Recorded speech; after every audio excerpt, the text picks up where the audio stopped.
Jesus revealed to Paul what Paul is telling Timothy, and it was revealed to us. Now Paul is telling us that what he is saying is a faithful saying and worthy of all acceptation. Okay? He tells us to, in verses, let's see here, it was in verse 10, to work hard and suffer reproach. There were many times in Korea I had to learn how to say I'm sorry, even though the other person was wrong. I said I'm sorry many times to people when I knew they were wrong. You know how hard that is, how difficult that is? I remember one time I was in Hyundai, and I was expressing to a Korean lady, and she and her husband were in the class, and her sister were in the class.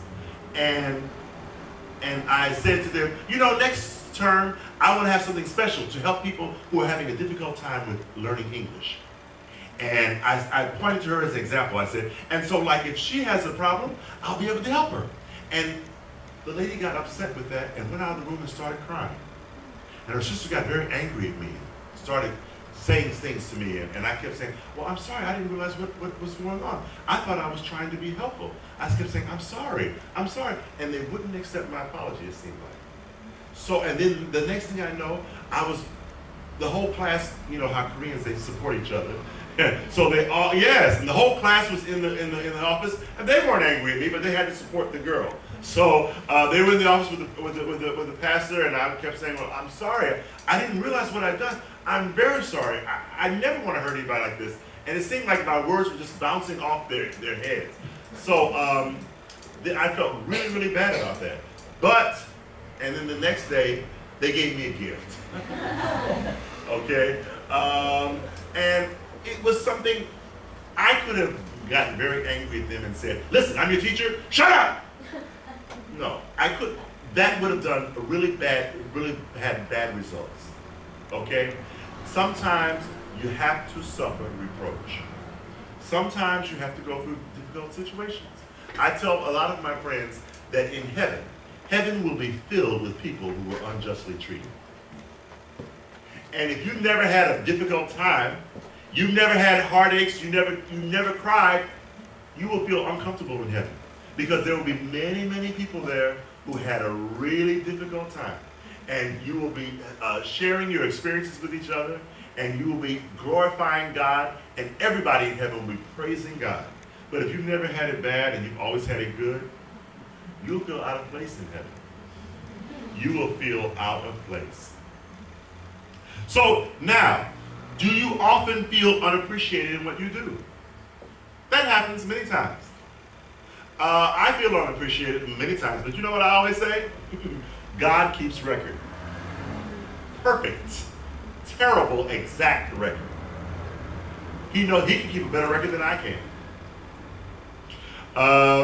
My advice to you is to continue working for the Lord, even though you are running into cultural misunderstandings.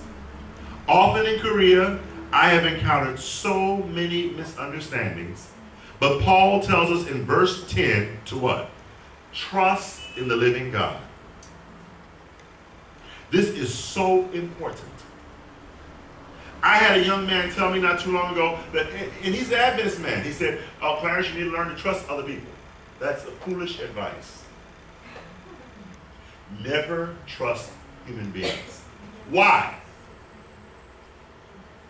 Our moods change. Our feelings change. We can feel one way today and another way tomorrow. I was talking to one of the elders in this church the other day. And he had always been the type of person that's always smiling and speaking. Whenever I walk in the door, he shakes my hand. Then I saw him the other day and he wasn't smiling. So usually I'm not this bold with people, but I said to him, what's the matter? I said to him in Korean. I said, what's the matter? Where get it? And I said, usually you're smiling. Today you're not. He said, I know. So after he helped me, we did some work together, I went up to him and put my arm around him and hugged him. He's an older man. Usually Korean men, they don't like to do those kind of things. Okay? But I said, this man needs a hug. And he hugged me back. But the thing is, even though he's usually a kind man and smiling, there's sometimes he's going to have a difficult time. So we all, as human beings, are like that. So we can't put our trust in other people. We can only trust who? Right. We can only trust Jesus. Jesus was the only man that had the same attitude every day.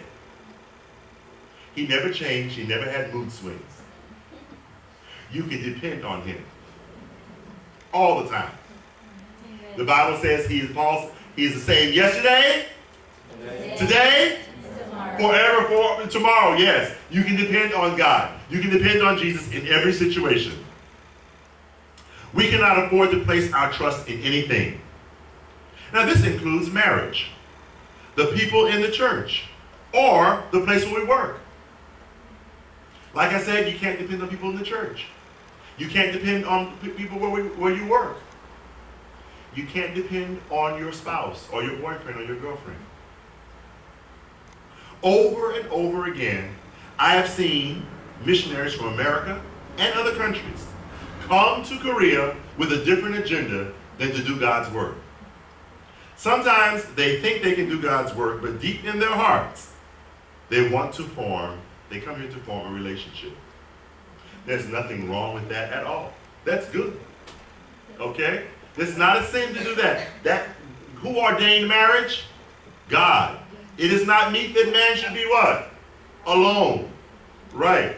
But many people, they reason that the Bible teaches that marriage is honorable. Yes, it's honorable. But too often they form the wrong relationships and end up being miserable, and that does more to dishonor God than anything. Mrs. White says in the 4th Testimonies, page 504, that there is not one marriage in 100 that results happily. That bears the sanction of God. The evil consequences of poor marriages are numberless. Means you can't count them. She goes on to say that the young people do not seek the consultation of those who are older with experience. I remember in Seoul that I pastored, we had a small English congregation, just like here, but in a little room. And there was a young Filipina, and she was a nice girl, and I had a lot of Filipinas in there, and I was always trying to, from time to time, I was trying to warn them, if you're going to get into a relationship, please be careful, okay? I know you want to get married, and I'm not a woman, so I don't have the same feelings that you have, but please be careful. Sometimes we can't think because our feelings, our emotions, get so swelled up inside. But I noticed that one day I was just talking to them, giving them a sermon, and I had a lot of Bible texts that day. And I noticed that they were getting tired. She was particularly getting tired of putting in the Bible text. And I thought to myself, these people are not necessarily, she's not necessarily interested in the Bible. She's a missionary, but I don't think she's really interested in the Bible.